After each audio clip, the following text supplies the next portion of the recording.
Oke, Assalamualaikum warahmatullahi wabarakatuh. Selamat siang, Bapak Ibu semua. Siang. Iya, Alhamdulillah. Bu Rin, sepertinya mohon maaf nih. Apakah bisa on mic? Tadi sepertinya belum terdengar di Oh, saya. sekarang Oh, udah ini terdengar, Kak Nat. sudah. Udah ya. Oke, Alhamdulillah. Oke, senang sekali Bapak, Ibu, dan kakak-kakak kita pada pagi hari ini bisa ketemu lagi ya di weekend. Weekend waktunya ngapain? Selain waktunya bersantai, kita juga waktunya literasi lagi gitu. Dan senang sekali karena kita kehadiran buku baru yang baru kita bedah pada pagi hari ini. Untuk itu, sebelum kita memulai acara, kita berdoa dulu menurut agama dan kepercayaan masing-masing. Berdoa, disilahkan.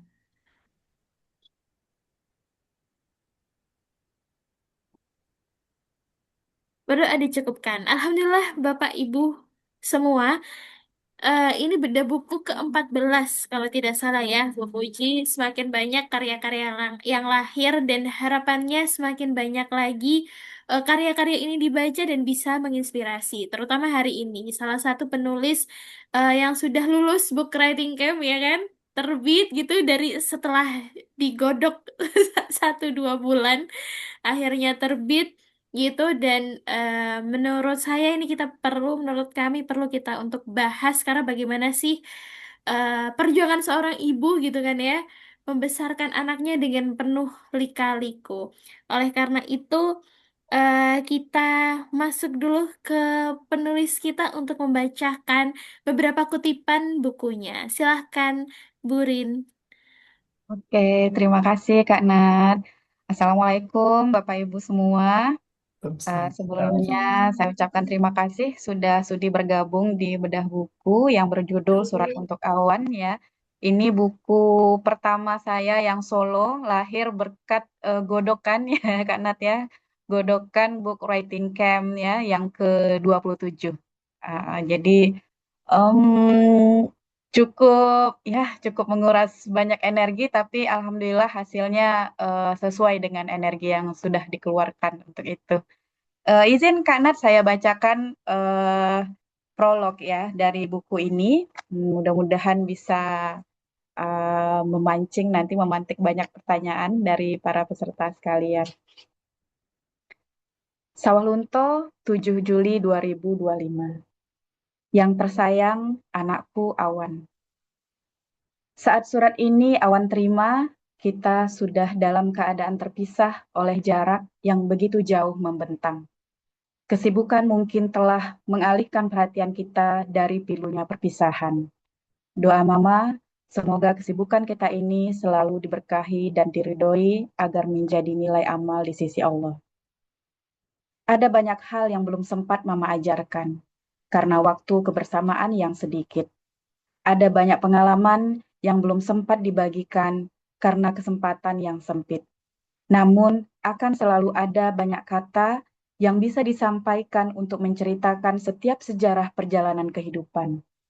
Akan selalu ada banyak nasihat yang bisa diberikan sebagai bekal mengarungi masa yang akan datang. Apapun itu, selalu akan ada pelajaran dan hikmah yang bisa disimpulkan. Awan sudah akan memasuki gerbang kedewasaan, Nak.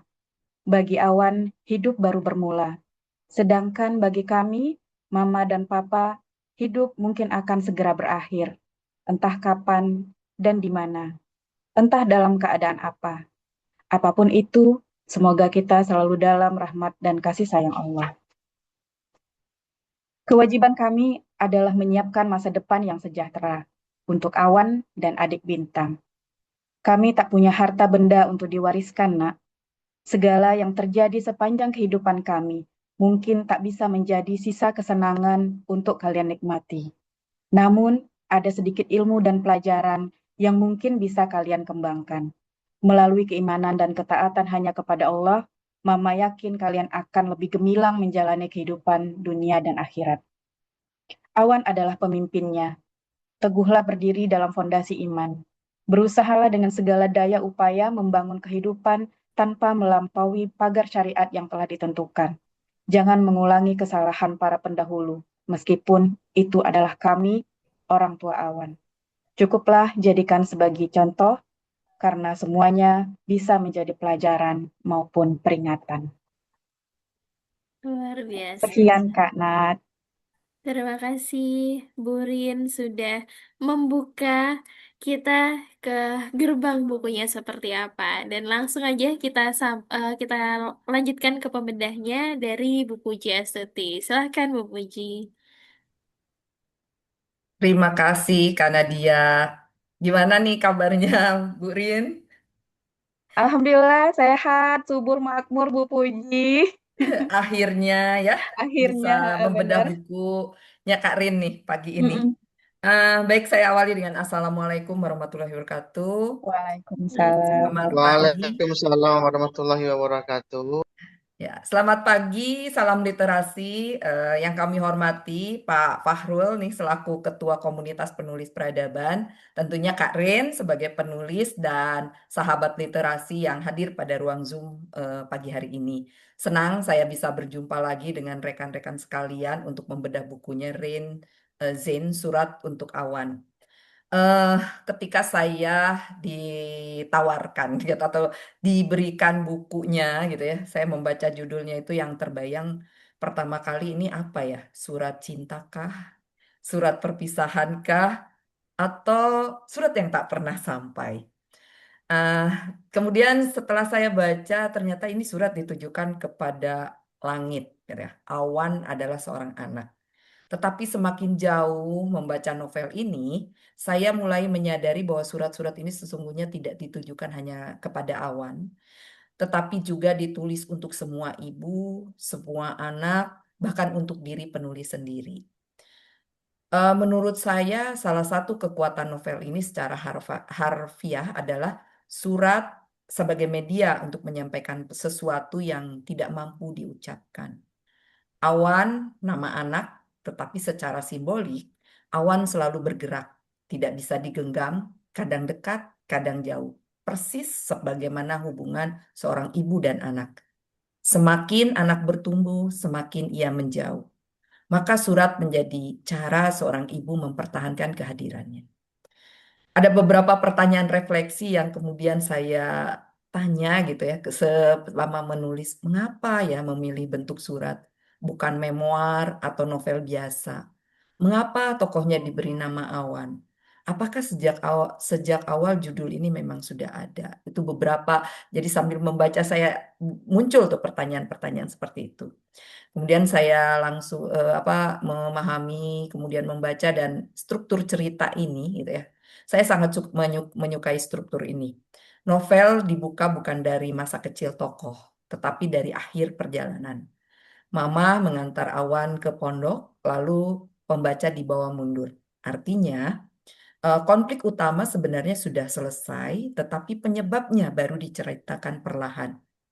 Menurut saya ini teknik yang efektif sehingga pembaca ingin lebih tahu, ingin terus mengetahui apa sih yang terjadi sebelumnya gitu ya.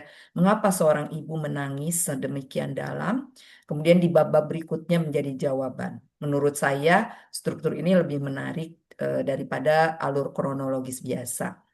Dari sudut pandang orang pertama, tentunya novel ini sangat menarik karena tokoh utama selalu menyebut dirinya mama, bukan aku.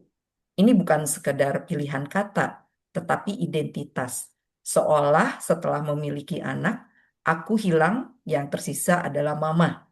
Ini simbol yang sangat kuat. Justru eh, saya jadi ingin bertanya juga lagi. Banyak sekali pertanyaan-pertanyaan yang muncul ketika membaca ini.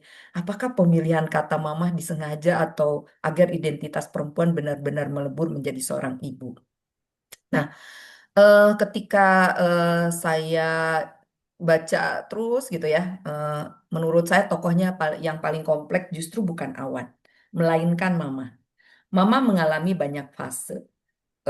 Ad- Anak yang kehilangan ayah sebagai seorang santri, kemudian perawat, menjadi mahasiswa, menjadi seorang istri, menjadi seorang ibu, dan juga perempuan karir. Semua identitas itu saling bertabrakan. Konflik terbesar Mama bukan konflik dengan orang lain, tetapi konflik dengan dirinya sendiri. Inilah yang membuat tokoh menjadi terasa hidup. Kemudian tokoh Papa. Papa menarik karena tidak digambarkan sebagai laki-laki yang dominan. Justru tenang, menenangkan, pendukung, tetapi kemudian diketahui Papa juga menangis diam-diam. Adegan itu menurut saya salah satu adegan terbaik karena menunjukkan laki-laki juga rapuh. Hanya saja menangisnya berbeda. Ah, saya membagi konflik menjadi 4 lapis. Ada konflik pertama, yaitu perpisahan ibu dan anak. Kemudian ada konflik kedua, karir dan keluarga. Dan konflik ketiga, trauma masa lalu, kehilangan ayah, ada senioritas ketika masa eh, perkuliahan ya, masa sekolah di SPK. Kemudian masa merantau, kemudian tekanan hidup, kemudian semua membentuk hal-hal tersebut gitu ya, konflik-konflik yang ada itu kemudian membentuk karakter mama. Dan konflik keempat yang sebenarnya menjadi pertanyaan paling besar.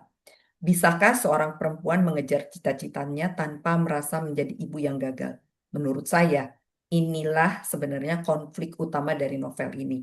Bukan mencari pengasuh, bukan mondok, tetapi bagaimana rasa bersalah seorang ibu. Karena kan di dalam ceritanya bagaimana berkali-kali mencari seorang pengasuh. Kemudian juga bagaimana ketika mau memondokkan anaknya ke pesantren.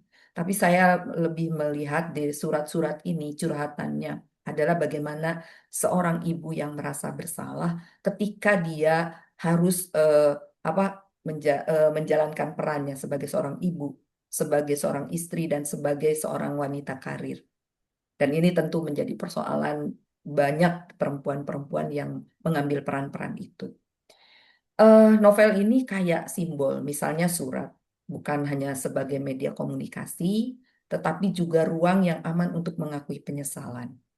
Awan, selain nama, awan adalah sesuatu yang terus bergerak sebagaimana anak tidak bisa dimiliki selamanya.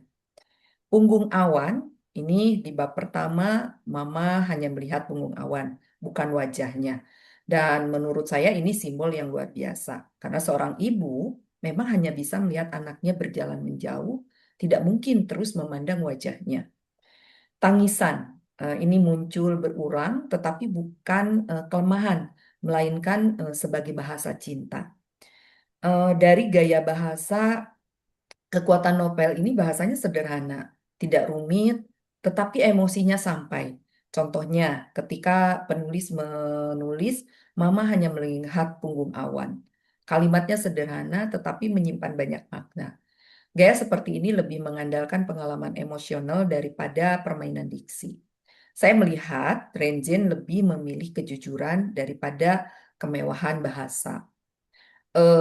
Hal yang saya sukai, saya menyampaikan apresiasi ini secara objektif bahwa novel ini berhasil membuat pengalaman yang sangat personal terasa menjadi universal. Jadi relate dengan para pembaca ya, terutama yang memang menjalankan 3 peran tadi ya.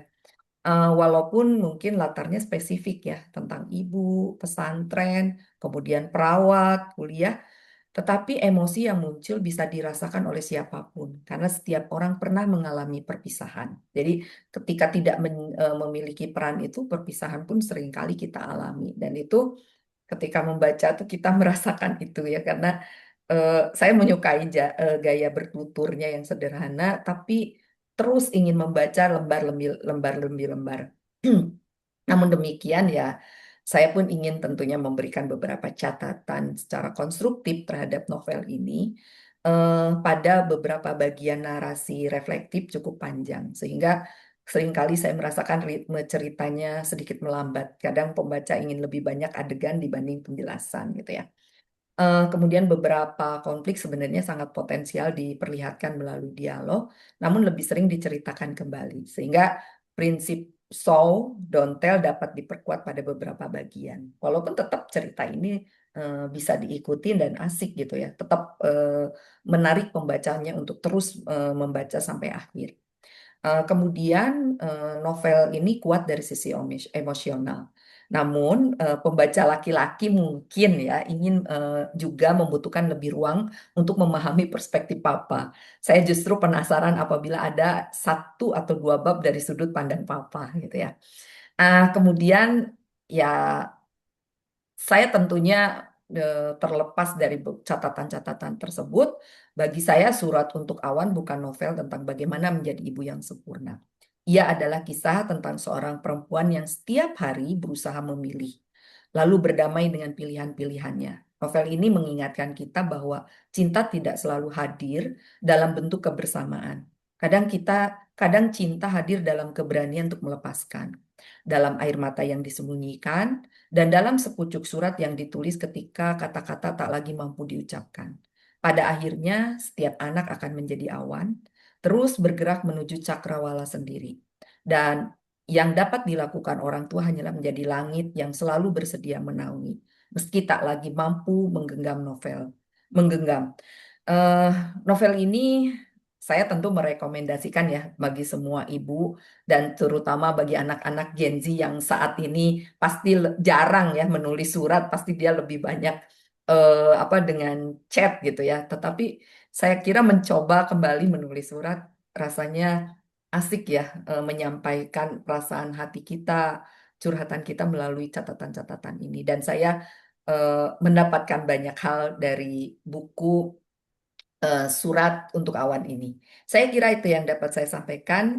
Terima kasih. Semoga apa namanya semakin menarik bagi para audiens untuk mengulik lagi buku ini. Oke, baik. Terima kasih banyak Bu Puji sudah membedah bukunya dari perspektif ini bagaimana nih ceritanya dan pertanyaan-pertanyaan yang tadi muncul ya. Nah, Bapak Ibu bisa kalau ada yang mau ditanyakan dikulik bisa di kolom chat maupun raise hand. Tapi sebelum itu mungkin dari Bu ini ada tanggapan dulu dari yang disampaikan Bu Puji. Ya, terima kasih Kanan. Ini saya senang banget loh. Pembedahnya adalah Bu Puji. Kemarin Bu Puji ada ngechat saya. Bu Puji nanya ada pembedah yang lain nggak gitu. Saya tahu Bu Puji yang bedah udah cukup, nggak perlu nyari yang lain lagi. Karena beliau ini kalau membedah saya kan pernah kita di eh, teman menulis ya Bu Puji ya, yang intens gitu. Bu Puji kebetulan juga saya mencoba menulis non fiksi waktu itu di teman menulis yang membedah adalah Bu Puji. Ini sangat positif sekali ya, rinci dalam membedah gitu dan ya saya bersyukur sih Bu Puji yang membedah. Justru saya menemukan hal-hal yang sebenarnya mungkin saya sendiri nggak begitu detail ya dalam novel ini, tapi Bu Puji menemukan itu. Di chat kemarin juga saya bilang mudah-mudahan Bu Puji ketemu apa yang tersembunyi di dalam novel ini dan beliau berhasil menemukannya. Terima kasih Bu Wah, Puji. jadi main teka-teki nih ya. Ada, oke. Dan juga menanggapi karena eh, yang dikatakan Bu Puji itu benar ya, ada simbol-simbol di sana. Walaupun sebenarnya di dalam kehidupan nyata ya kalau dibilang ini based on true story, yes it's right, ini based on true story dan di BWC mungkin karena kita itu belajar nulis gitu ya, hal yang pertama kali mungkin lebih lebih gampang untuk diceritakan, gampang untuk ditulis adalah sesuatu yang memang kita alami gitu. Saya yakin sebagian besar ibu-ibu, terutama ibu-ibu karir, mengalami hal yang seperti saya rasakan. Walaupun mungkin ya namanya juga novel, pasti ada dramatisasi yang hiperbol gitu atau metafora segala macam. Nah, ya dengan seninya novel yaitu akhirnya sampai seperti sebagaimana buku Surat untuk Awan. Yang dikatakan Bu Puji itu hampir semuanya benar ya, ada simbol-simbol di sana ketika kita melihat anak yang kemudian tidak lagi bisa kita apa namanya kita genggam gitu, dia punya arah dan tujuan sendiri dalam mengatur kehidupannya dan kita hanya bisa menikmati itu sebagai suatu hasil karya kita bahwa inilah anak kita gitu. Namun mungkin perlu kita lihat faktanya di kehidupan sehari-hari banyak ibu-ibu yang krisis identitas bahwa panggung yang sebenarnya itu adalah di depan anaknya, bukan di depan karirnya, bukan di depan orang lain, bukan di depan siapa-siapa, tapi panggungnya yang sebenarnya adalah anaknya sendiri, keluarganya terutama. Maka oleh itu saya menampilkan tokoh mama di sini bukan hanya sebagai ibu karir yang biasa-biasa saja, dia tidak hanya pergi dari rumah, pergi bekerja, kemudian menjalankan pekerjaannya, lalu balik lagi mengurus anak, tidak. Beliau ini, si tokoh ini, mama di sini sangat multi talent ya. Dia punya panggung yang memang benar-benar panggung, dia juga entertainer, dia juga kemudian apa namanya banyak kreativitasnya yang dibutuhkan oleh orang banyak gitu. Bukan hanya untuk kepentingan dia sendiri, tapi kebutuhan instansinya, bahkan kebutuhan kotanya gitu. Karena dia di cerita itu sebagai artis gitu ya, artis di kotanya, yaitu kota Saulunto. Nah, kemudian dia menyadari bahwa ternyata waktu yang dia habiskan untuk menjalani itu semua, mengabaikan seseorang yang sebenarnya lebih butuh perhatian dia sebagai seorang mama, yaitu si Awan ini anaknya. Mungkin tanggapan saya seperti itu ya, Bu Puji. Untuk pertanyaan-pertanyaan tadi, saya harap pembaca bisa menemukan sendiri jawabannya ketika membaca buku Surat untuk Awan ini. Namun, jika ada yang ingin ditanyakan lagi, ya silakan dibantu oleh Kak Nadia mungkin untuk memfasilitasinya. Terima kasih, Oke, Kak Nad. terima kasih Bu Rin, Bu Puji ya yang sudah membedah buku beliau dan bahkan kata Bu Rin, dah kalau Bu Puji mah cukup. Duh, bisa jadi editor buku nih malah mungkin Bu Puji. Next Benar-benar, Kak karir. Nad. Next karir nih. Oke, di tadi sebenarnya Pak Mukhlis raise hand ya. Apakah ya? Apakah bisa unmute Pak?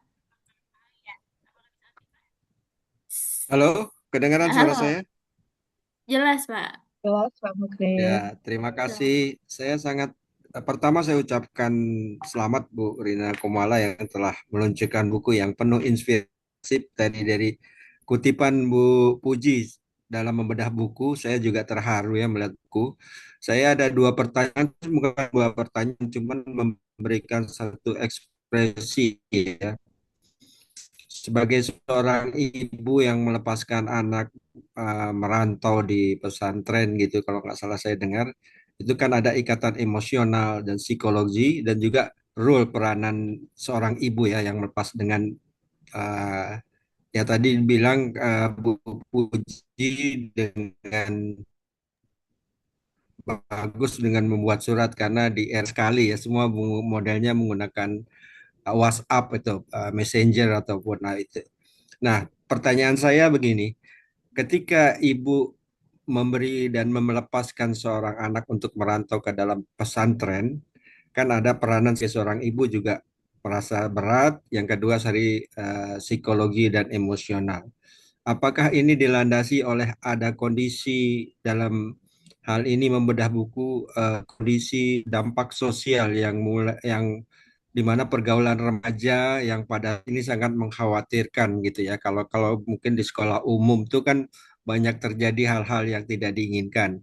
Dalam hal ini juga ibu juga mungkin adakah dalam cerita itu mempunyai misi bahwa agama adalah fondasi yang besar untuk lebih baik daripada di sekolah umum walaupun mungkin ya kebanyakan orang kan berorientasi sekolah umum karena mengejar cita-cita dunia gitu lah ya cita-cita dunia ingin jadi insinyur ingin jadi dokter untuk atau apalah apakah dalam cerita itu ada korelasi juga gitu dengan dampak sosial remaja ketika ibu juga sebagai ibu sebenarnya berat ya kalau ke sekolah umum kan mungkin tiap hari ketemu ya kalau sekolah di pesantren ya minimal 3 bulan lah nengokin atau gimana itu satu pertanyaan secara isi konten dari cerita itu apakah memberikan inspirasi karena dampak sosial yang terjadi yang kedua dari sisi peranan anak ya ketika melepas ibunya di jauh, apakah juga diceritakan secara psikologi karena tidak semua anak mau menerima sekolah di pesantren atau boarding school gitu ya, dengan di asrama dengan kondisi peraturan yang ketat, bangun subuh, bereskan tempat, terus padatlah acaranya dibandingkan sekolah umum pada waktu-waktu tertentu misalnya Sabtu Ahad itu ya ada yang ikut ekstrakurikuler, ada yang santai kongko ngopi-ngopi dengan temannya. Apakah dari psikologi anak itu juga dalam keberatan ataupun tekanan batin ataukah memang sudah ada synchronizing secara emosional juga? Itu aja dari sisi. Terima kasih, Bu. Ya, silakan Bu Rin langsung. Terima kasih Kak Nat. Terima kasih Pak Muklis atas pertanyaannya. Eh, saya akan menjawab pertanyaan yang pertama, yaitu bagaimana mungkin ya kondisi yang melatar belakangi ibu memasukkan anak ke pondok pesantren gitu ya Pak ya, kurang lebih ya. Kalau di dalam novel ini sebenarnya itu memang Iya, tersampaikan betul ya, betul. eh, karena si ibu ini merasa karena tadi ya beliau kurang kurang ilmu pengetahuan tentang agama, kemudian merasa dia sudah banyak kehilangan waktu gitu sehingga tidak kompeten untuk membentuk anaknya ke depan lebih baik secara apa ya keimanan gitu ya, secara pondasi agama, sehingga akhirnya dia memutuskan melepas anaknya masuk ke pesantren.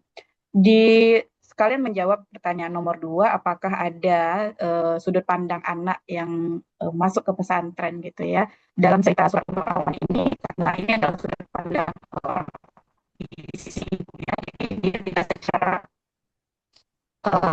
gamblang gitu menjelaskan bagaimana perasaan si anak. Ini pure tentang perasaan si ibu, namun karena dia mengetahui kegagalannya akan lebih besar ketika anaknya itu tidak dilepaskan masuk ke pesantren, sehingga dia akhirnya melepaskan anaknya mondok gitu.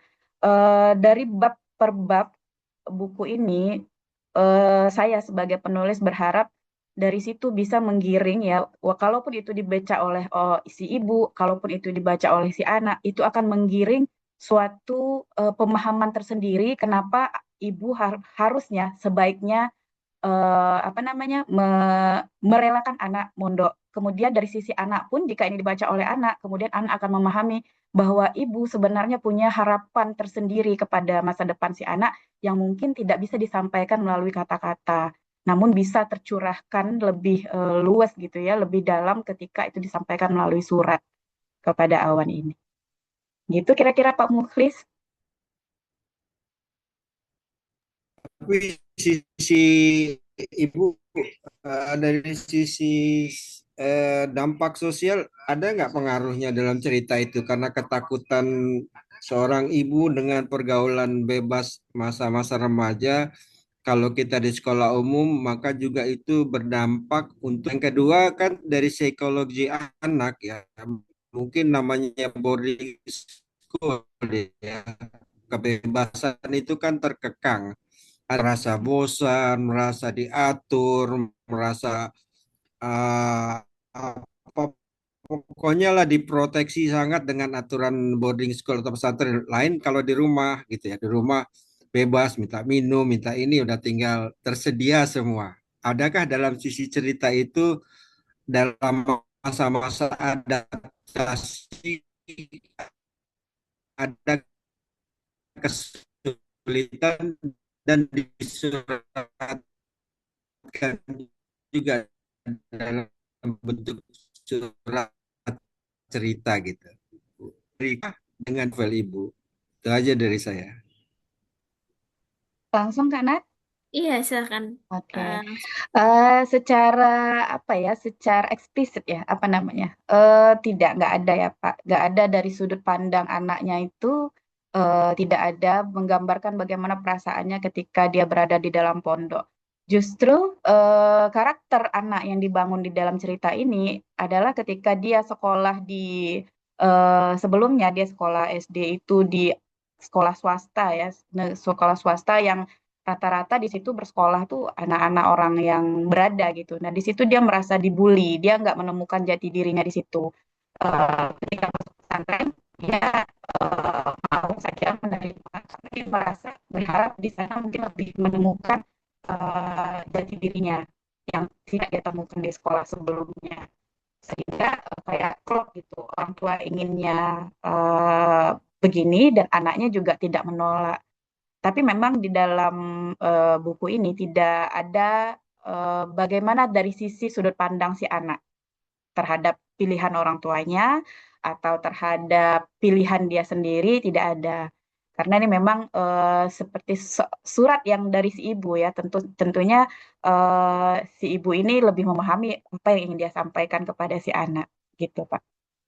Oke, terima kasih Bu. Berarti lancar aja ya. 1 bulan pertama adaptasi bisa menyesuaikan dan tidak diceritakan dalam novel itu. Karena memang berat berubah kebiasaan ya di rumah yang biasa santai, tiba-tiba di pondok atau di pesantren kan ada gejolak jiwa biasanya, baik laki-laki atau perempuan.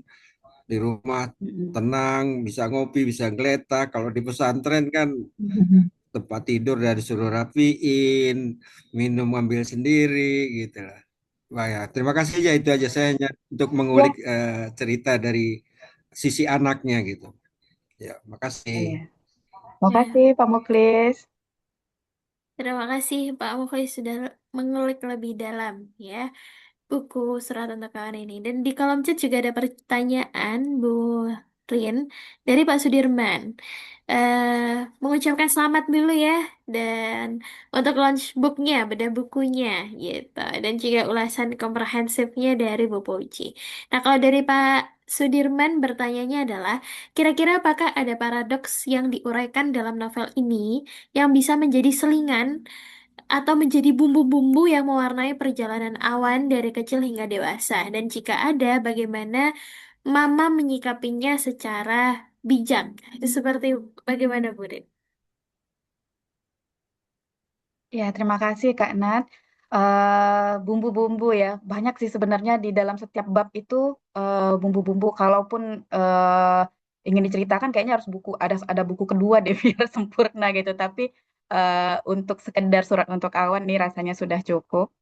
Em, Paradoks yang muncul lebih ke mamanya gitu ya, lebih ke mamanya awan ini. Bagaimana yang pertama dia harus menyadari yang seperti yang dikatakan tadi bahwa panggungnya adalah bukan apa yang sedang dia apa namanya yang sedang dia raih untuk dirinya sendiri. Namun panggung yang sebenarnya adalah untuk anaknya. Dan itu dari bab per bab disampaikan bagaimana paradoks itu bisa mengalir dalam sebuah cerita. Ya ketika anaknya tadi ini dibully di sekolah itu, kemudian dia nggak tahu kenapa nangis, nangis pulang terus minta pindah sekolah. Nah itu ada di sana bagaimana sikap bijak seorang ibu untuk membuat anaknya tegar, kemudian dia memilih untuk kembali ke sekolah itu tanpa harus pindah. Karena di sekolah lain pun belum tentu dia akan terhindar dari resiko-resiko seperti itu.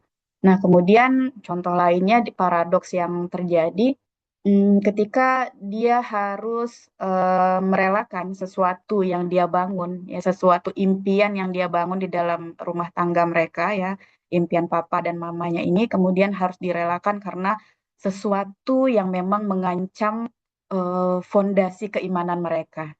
Nah, mungkin spill-nya kayak gitu kan, Nat.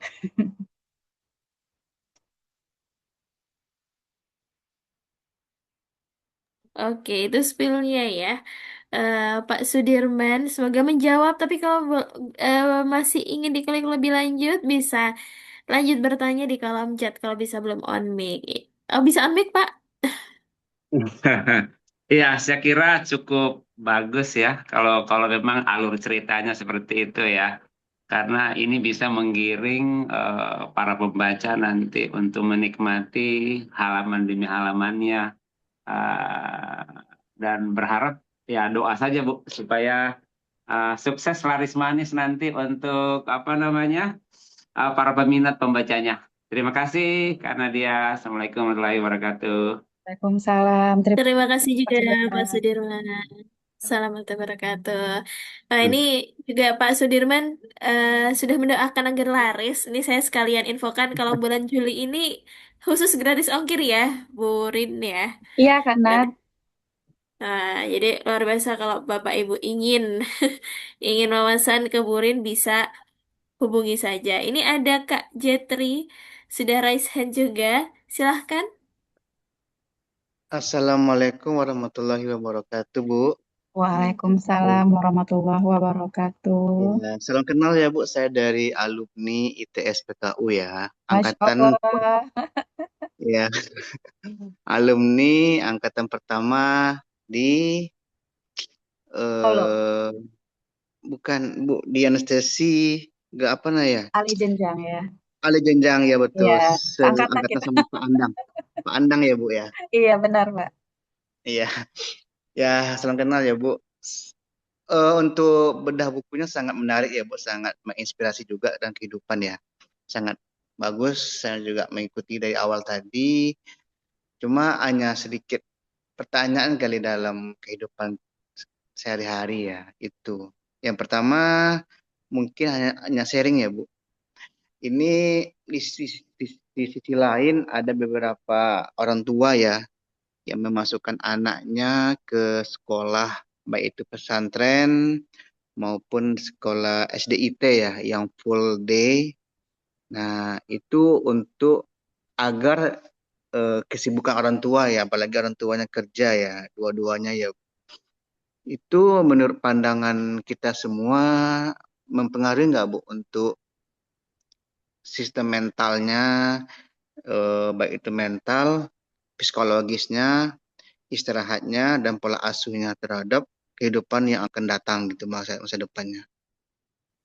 Nah, dengan kesibukan kita ya Bu orang tua ya, karena kita apalagi kita yang shift kali ya, kerjanya yang siang, pagi, siang, malam, baik itu orang bapaknya ataupun ibunya gitu. Itu mempengaruhi nggak Bu untuk untuk kelangsungan masa depan anaknya itu. Dan di sisi lain, otomatis waktu ataupun kebersamaan ya antara anak sama orang tua itu sangat terbatas ya. Dan juga jadwal libur ataupun jadwal liburnya sekolah itu pasti berbeda sama orang tua. Nah, itu untuk kedepannya sangat berdampak nggak Bu untuk mentalitas ataupun psikologis anak terhadap masa depannya begitu Bu. Terima kasih. Terima kasih. Silakan, Bu Rin. Oke, baik, Kak. Nah, terima kasih Pak Jetri. Kita nih seangkatan tapi jarang ketemu ya, karena kita sekolah di zaman COVID waktu itu ya, Pak Jetri ya. Jadi nggak Betul. ketemu karena makanya mungkin beliau salam kenal, padahal kita udah kenal sebenarnya.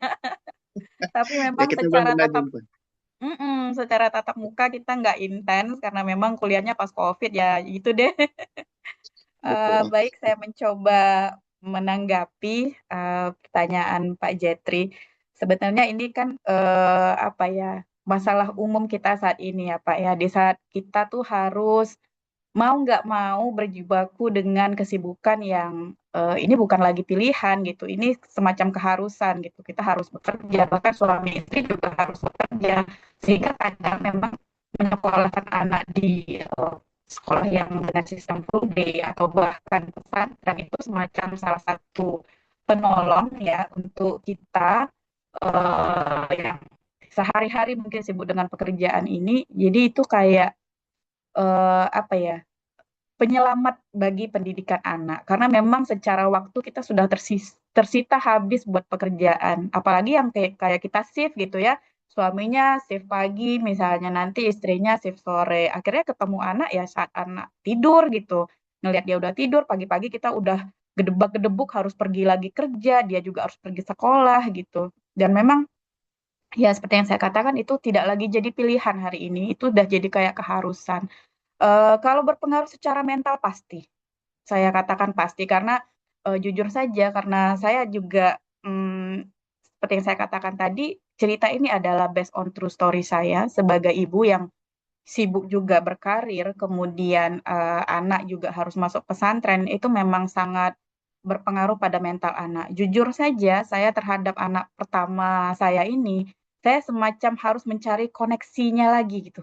Gimana sih yang bisa mengkonekkan kita? Karena memang banyak waktu yang kita lewatkan ya, mulai dari golden periodnya, kemudian masa dia transisi dari anak-anak menjadi remaja, remaja sekarang menuju dewasa muda gitu. Memang banyak hal yang kita lewatkan. Eh, Kalau misalnya kita ingin mengkoreksi itu semua, ya akhirnya kembali lagi pada pilihan kita gitu ya. Apakah panggung kita adalah karir ini, atau panggung kita sebenarnya adalah di kita sendiri, atau di kita sendiri. Dan saya yakin kalau ini pilihan-pilihan ini tidak dilandasi oleh sesuatu yang memang menjadi fondasi di dalam diri kita, di dalam pemahaman kita, yaitu keimanan tadi, ya ini bakal sulit untuk dipilih. Akhirnya ya sudah, kita menyerahkan pendidikan anak kita pada sekolah. Kita mempercayakan 100% pendidikan anak, kebutuhan anak itu pada instansi-instansi lain yang eh, memang menyediakan waktunya untuk itu semacam pondok atau sekolah yang full day tadi. Namun ya jelas, seolah-olah kita secara apa ya, secara batin kita tuh kayak orang lain bagi anak kita sendiri. Dan di buku Surat untuk Awan itu, itulah yang coba untuk dikoneksikan lagi ya antara ibu kepada anaknya, kemudian bagaimana istri kepada suami, dan bagaimana keluarga itu tidak kehilangan ruhnya. Mungkin demikian Pak Jetri. Terima kasih. Baik, terima kasih Bu Rin. Sukses ya Bu untuk bedah bukunya. Saya tunggu lagi untuk yang selanjutnya, edisi selanjutnya gitu. Oke, Sangat makasih Pak Jet. Assalamualaikum Bu. Baik. Waalaikumsalam warahmatullahi wabarakatuh. Terima kasih Pak Jetri sudah turut mengulik buku dari Surat untuk Kawan ini. Dan ini dilanjutkan ya topik mengenai bagaimana kita mungkin memasukkan anak ke sekolah gitu ya, ke pondok atau mungkin ke boarding school. Ini Bu Sudaryanti juga bertanya nih. Opini terkait pondok atau pesantren yang tidak selalu bagus, pesantren tidak menjamin bebas dari bullying, pelecehan seksual, fasilitas yang kurang atau apapun. Ketika anak pulang ke rumah ada yang kadang sholatnya pun tidak rutin. Nah, ini mungkin pendapat dari Bu Rin seperti apa? Ya, terima kasih Kak Nat. Memang betul ya, eh, berita-berita yang berseliweran belakangan ini tuh sangat meresahkan sekali Kak Nat. Tentang Mm-mm. di saat kita mempercayai ulama, ulamanya juga melakukan hal yang tidak senonoh. Kemudian di saat kita mempercayai instansi pesantren sebagai wahana gitu ya, pendidikan moral dan spiritual anak, ternyata di sana justru moral dan spiritualnya jadi melenceng gitu. Itu memang sangat mengkhawatirkan. Jadi memang tak bisa kita percayai 100% bahwa pesantren atau sekolah berbasis Islam lah ya, sekolah berbasis Islam bebas dari hal-hal yang justru menyalahi Islam itu sendiri. Jadi memang harus kita waspadai, kita lihat-lihat juga gitu ya, kita apa namanya tuh, kita ulik-ulik dulu ini sekolah emang benar nggak. Jadi nggak hanya kadang gini kan Nat, orang tua apalagi belakangan ini banyak memasukkan anak ke pesantren itu justru lihat fasilitasnya Kak Nat, yang AC kamarnya yang harus ya gitu deh, fasilitas wah yang Mm. biasanya dia dapatkan di rumah dia ingin juga didapatkan di pesantrennya gitu. Padahal kadang kita nggak menutup mata gitu ya terhadap eh, industri pendidikan belakangan ini gitu ya. Itu tuh kadang memang jadi trik marketing saja buat si oknum-oknum pendiri pesantren ini gitu. Nah, kita harus harus care tentang itu. Nggak bisa hanya melihat dari satu sisi, oh fasilitas saja. Oh, kemudian ulama yang mereka apa namanya yang dia tabani itu apa gitu. Jadi memang harus kita lihat kurikulumnya, bagaimana cara mendidiknya, terus juga alumni-alumninya harus kita lihat. Jadi nggak bisa, oh ini pesantrennya bagus, kata teman kita atau kata siapa gitu kan, terus langsung aja, oh ya kita masuk anak di sana gitu. Jadi emang harus teliti sih, karena Mm. Mm. Oke, baik. Cek background, kemudian iya, guru, ulamanya siapa, hmm, ustadznya siapa, seperti itu ya, Bu Rin ya. iya banget. Betul. Ini juga menyambung soal isu tadi karena Pak Fahrul juga di kolom chat saya bacakan beliau mengucapkan selamat ya untuk Burin atas bukunya dan juga menurut Pak Fahrul ini bisa jadi salah satu kampanye bagi orang tua yang mungkin ragu atau mungkin malah takut untuk memasukkan anaknya ke pondok gitu. Tapi semoga tidak lah ya karena lagi-lagi kita mungkin bisa dibilang bukan hanya dalam satu pondok atau apapun itu lebih ke oknum atau mungkin background recheck tadi gitu ya. Dan ternyata Pak Fahrul anak beliau juga termasuk yang dipondokkan juga, sudah masuk tahun keempat. Dan novel ini menurut Pak Fahrul setidaknya memberikan gambaran bagaimana pengorbanan Bapak dan Ibu, perjuangannya seperti apa gitu ya terhadap anak-anak mereka sehingga bisa membuahkan hasil yang luar biasa untuk dunia dan akhirat. Gitu.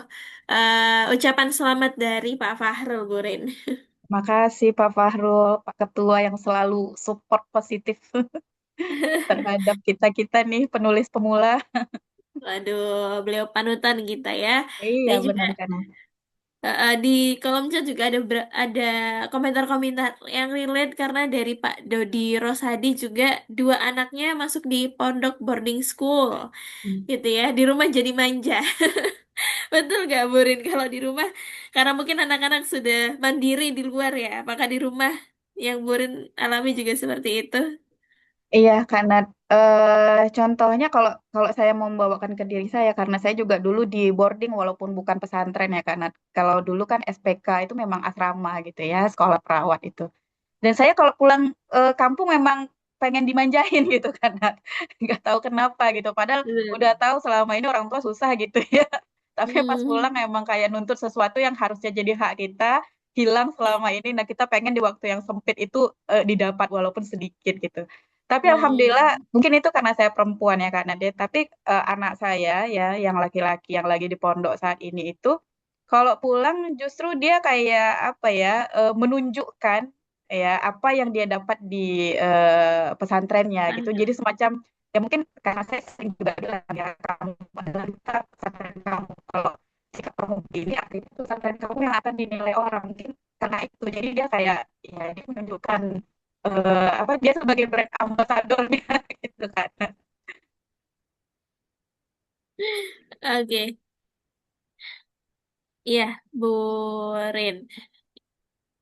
Memang beda-beda ya tiap Iya. anak dan di kolom chat pun ini kalau dari Bu Lina, wah Masya Allah sebagai ibu yang punya anak lelaki, saya sudah mulai mendengar intronya tadi saat prolog dibacakan.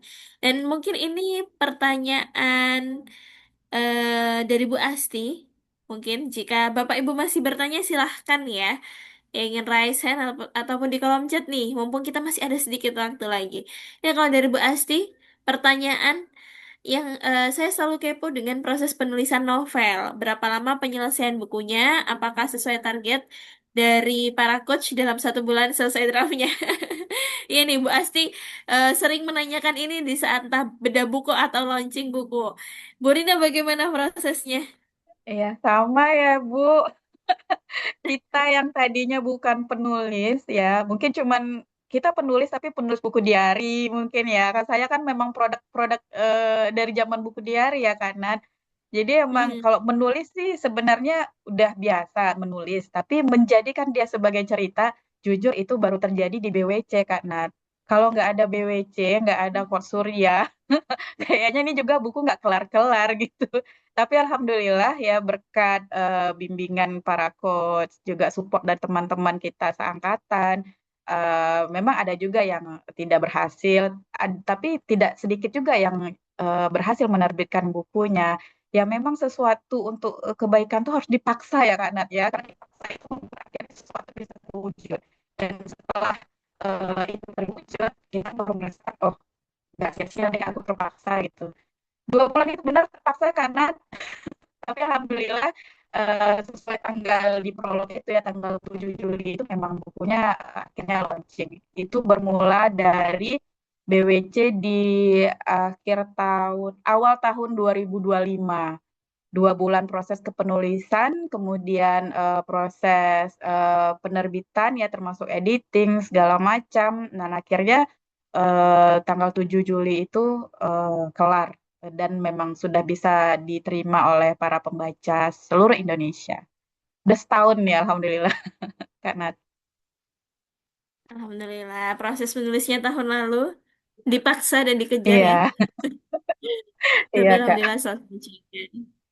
Oke, ini di kolom chat juga ramai yang mengucapkan selamat. Ada Pak Anton, ada Pak Muhlis, terima kasih luar biasa. Dan di langsung juga ada yang rese nih Pak Fahrul ingin menyampaikan langsung sepertinya. Silakan Pak Fahrul. Baik, tapi suara saja ya, Karen ya. Baik, Pak Fahru. Iya. Suara Kedengaran aja ya udah Kak senang Nadia ya? saya. Ya, saya jadi penasaran ya tadi ya menyambung obrolan di chat ya. Kalau memang tidak ada yang bertanya ya Kak Nadia ya. Jadi kalau melihat pertanyaan, memang ini kan satu tantangan ya bagi orang tua ya. Saya juga mengalami itu. Tetapi yang ingin saya tanyakan ya Karen ya, apakah Karen juga mengeksplor perasaan pasangan gitu ya, perasaan dari sisi lain, dari sisi bapaknya. Karena saya juga melihat dari sisi, saya sempat ingin menulis waktu itu tentang eh, apa dinamika anak di pondok, apalagi sekarang kita lihat mengapa tadi saya sampaikan kampanye ya, tapi di luaran sana itu cukup banyak yang pro dan kontra ya. Ada yang bilang bahwa orang tua lepas tangan menyerahkan anak di pondok. Ini tanggung jawab orang tua sebenarnya mendidik anak. Satu sisi lagi banyak yang kondisi di pondok yang seperti itulah kondisinya ya. Jadi menakutkan sama sekali gitu ya. Di sisi lain kita pribadi selaku orang tua punya visi misi tersendiri bersama anak ya. Tentunya bukan kita saja yang mau ya. Anak juga tentu mau begitu ya. Nah, yang kenapa tadi saya tanyakan bagaimana dieksplor tidak perasaan pasangan karir, perasaan karir, perasaan bapaknya si Awan tadi gitu ya. Karena pasti ini ada dua sisi yang memang yang bisa menjadi sisi yang lain. Karena saya masih terngiang-ngiang novelnya Kak Lala ya Bu Lala kemarin. Dia switch karakter ya. Di buku satu dia banyak mengeksplor tentang dirinya, di buku kedua dia mengeksplor tentang pasangannya. Nah, gitu ya. Ini bisa jadi inspirasi mungkin ya. Bagi bagaimana dari sisi orang tua laki begitu ya. Perannya seperti apa? Karena memang karakter ini kan lepas dari kita ya anak ya. Saya merasa kok secara pribadi saya secara bapak memang kayaknya wah ini kok saya lebih rewel dari ibunya begitu ya. Melihat anak-anak saya laki ya di pondok ya. Bagaimana karakter itu. Tetapi memang apa yang ditanyakan Bu Sudaryanti ini banyak bullying, banyak sekali. Kalau saya pribadi ternyata setelah mendapat pencerahan, bullying anak di asrama, tanda kutip ya, saya sudah bisa berdamai. Karena apa? Itu adalah bentuk asahnya kita yang kurang di saat anak bersama kita. Jadi dia diasah oleh pondok. Di luar daripada kejadian, betul kata Kak Ren tadi ya, mungkin di promosi, di kampanyenya bahwa pandai-pandailah orang tua memilih pondok begitu ya. Nah, pada saat itu saya memilih adalah pondok yang tidak kultus individu. Jadi banyak pondok kan pondok modern banyak sekali di luar sana ya. Memang harus survei ya. Ya banyak survei ya.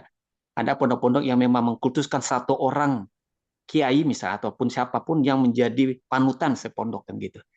Tapi akhirnya kami memilih bahwa itu oke, tidak masalah, tetapi kami memilih bahwa tidak ada yang mengkultuskan satu orang pun yang memang luar biasa di pondok itu. Jadi dia sama saja gitu ya. Tergantung pimpinan pondoknya, kan biasa berganti ya gitu ya. Jadi terhindar kita dari bagaimana mengagungkan seseorang karena itu menurut kami juga tidak baik gitu ya. Mengagungkan yang kita bisa agungkan ya sebenarnya yang sang pencipta begitu ya. Selainnya itulah manusia biasa. Dan itu menghindari bahwa terjadinya banyak-banyak kasus begitu ya. Jadi sebenarnya menurut saya buku Karin ini harus menjadi buku ini banyak sekali ya tentang pondok ya Karin ya. Banyak ada yang menyeramkan, ada juga menakutkan. Tapi saya pikir ini mudah-mudahan bisa menginspirasi bagaimana perjuangan tadi orang tua melepas anaknya dan anaknya berjuang tanpa bercerita, tanpa bercerita pada orang tua pasti banyak yang miss gitu ya. Jadi kalau anak-anaknya pulang manja dan dimanjakan, itu mungkin apresiasi ya atau apa hadiah gitu ya. Selama Iya, tidak berlebihan ya Karin ya. Nah, selama tidak berlebihan kata Pak siapa tadi Pak Dodi ya. Anak itu manja ya dengan siapa lagi anak bermanja kalau kecuali dengan kita ya. Hal-hal yang mungkin tidak mungkin dia bermanja-manja. Nah, ini yang mungkin bagus ya. Bermanja dengan orang tuanya, dia tidak perlu bermanja-manja dengan orang selain orang tuanya dan saudaranya mungkin ya. Nah, itu yang kita takutkan ya. Sekali lagi selamat ya Karen ya. Ini novel bagus dari sekian banyak novel yang menurut saya perlu jadi juga rujukan buat Bapak Ibu yang mungkin khawatir ya memondokkan anaknya. Kecuali yang pengen mondok itu orang tuanya, bukan anaknya, bukan anaknya gitu ya. Dinamika itu terjadi luar biasa ya. Itu saja. Selamat sekali lagi. Makasih Kak Ren, Kak Nadia dan teman-teman. Ya, terima kasih banyak Pak Fahrul. Aduh, saya senang sekali nih dapat support positif dari Pak Fahrul karena mungkin saya langsung menanggapi karena Iya, Bu Rin, mohon maaf ya, agak terputus tadi. oh Agak tersendat. kalau Ya sudah. saya oke baik mungkin saya akan menanggapi sedikit tentang Pak Fahrul. Betul sekali ya Pak Fahrul dan Bapak Ibu lainnya. Memang antara suami dan istri, kalau menurut saya tuh harus sefrekuensi dulu tentang memondokkan anak di mana gitu. Kalau saya secara pribadi yang ini memang saya alami, di luar dari konsep surat untuk awan itu, walaupun di sana ada diceritakan sedikit bagaimana dinamikanya akhirnya memilih suatu pondok untuk tempat anak mendapatkan pendidikan agama terutama ya. Kita harus sefrekuensi dulu tentang tujuan apa sih yang ingin kita raih setelah anak keluar dari pondok gitu. Kalau hanya sekedar mendapat titel bahwa dia anak pondok, bahwa di sana misalnya sekolah favorit, kayaknya itu nggak bakal membentuk apa namanya kepribadian Islam yang harusnya muncul di dalam diri seorang anak. Kita orang tua terlebih dahulu harus menentukan visi apa ya yang harus kita tanamkan di diri anak ini. Kemudian baru kita bisa menemukan pondok yang bisa merepresentasi visi yang ingin kita bangun si anak. Dan tapi macam peristiwa yang kita dengar secara luas di Indonesia ini, bagaimana carut marutnya dunia pemondokan, ya saya harus mau tidak mau menyampaikan apa yang disampaikan oleh guru saya, yaitu Islam itu haruslah memuaskan akal, menenteramkan jiwa, dan sesuai dengan fitrah manusia. Jadi kalau misalnya kita mengkultuskan seseorang, yang sebagaimana disampaikan oleh Pak Fahru tadi, dan saya juga tidak setuju dengan itu nggak sesuai nggak dengan puas nggak akal kita tentang pengkultusan itu. Tentram nggak jiwa kita terhadap seseorang yang terlalu dielu-elukan atau bahkan seseorang yang dianggap semacam nabi atau semacamnya gitu ya. Kemudian sesuai nggak dengan fitrah manusia. Nah kalau itu tidak terjawab artinya dia tidak bisa mempresentasikan visi kita terhadap kepribadian Islam yang ingin dibangun kepada sosok sang anak. Mungkin kembali ke sana aja. Jadi memang nggak bisa kita lepas tangan ya. Soalnya saya nggak mau tahu nih anak saya di pondok ini harus jadi gitu, nggak bisa. Memang kita sendiri juga harus paham apa yang ingin kita bangun ya terhadap si anak, baru kemudian kita bisa mencocokkan eh, mana yang memang bisa merealisasikan itu di dalam si anak. Ibu terputus-putus. Oh, betul ke sana. Oke, tapi sudah lebih stabil sekarang ya. Tapi intinya dapat ya kan Nadia?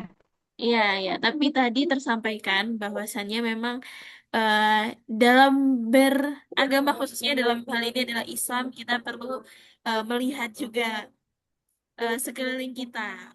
Karena bisa jadi jalan-jalan ini oknumnya gitu ya. Apakah ini Islam yang memang seharusnya sinyalnya kadang stabil, kadang labil Iya benar kan? dari Pak Fahad. Oke, terima kasih banyak Bu Rin dan ini sudah sepertinya Bapak Ibu semua sudah lebih tergambar ya terhadap buku Surat untuk Awan ini.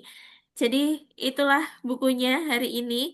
Sudah tidak ada yang bertanya, jadi mungkin kita akan masuk di sesi closing statement atau penutup dari Bu Rin. Silakan.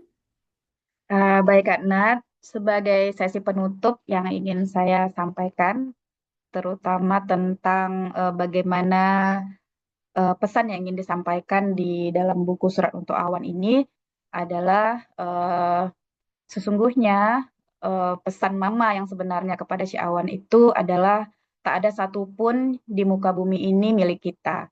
Jika taruhannya adalah keimanan dan akal sehat kita, apapun itu, jangan ragu untuk melepaskannya. Hiduplah menurut standarnya Allah dan jangan hidup menurut standarnya manusia. Luar biasa, hiduplah menurut standar Allah. Jangan hidup menurut standar manusia itu dalam sekali ya. Apalagi di era yang serba kita bisa melihat hidup orang lain, rasanya rumput tetangga selalu lebih hijau. Padahal rumput kita sendiri bisa kita beri pupuk dan siram ya. Terima kasih banyak Bapak Ibu semua. Burin, selamat atas bukunya. Ya, semoga buku ini bisa banyak pembacanya, banyak yang Amin, amin. merasakan manfaatnya. Betul seperti kata Pak Fahrul tadi, ini bisa menjadi buku yang menjadi pertimbangan nih mungkin mungkin untuk orang tua yang masih ragu memasukkan anaknya ke pondok juga. Terima kasih juga Bu Puji yang selalu memberikan reviewnya.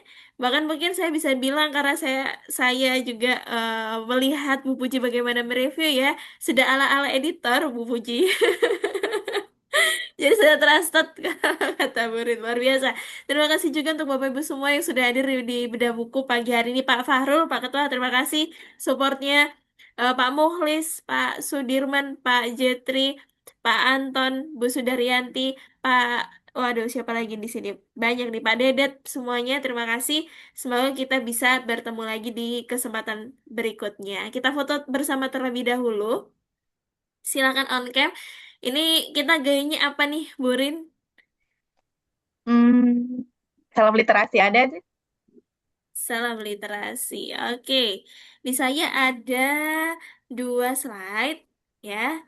Ada dua slide, kita hitung mundur aja. 3, 2, 1. Slide yang pertama, 3, 2, 1. Slide yang kedua, 3, 2, 1. Oke, sekali lagi, 3, 2, 1. Oke, baik. Terima kasih banyak, Burin. Selamat Selamat. ya, Bu Rin. Terima kasih Bu Puji, terima kasih Kak Nat, terima Sama. kasih Bapak Ibu semua. Terima kasih. Semoga dilancarkan ya dan sukses terus untuk karyanya. Mohon maaf kalau misalnya ada kekurangan dan kealpaan. Kita bertemu lagi di kesempatan berikutnya. Wassalamualaikum warahmatullahi wabarakatuh. Waalaikumsalam Waalaikumsalam. warahmatullahi wabarakatuh. Selamat Bu Rin. Terima kasih Bapak Ibu.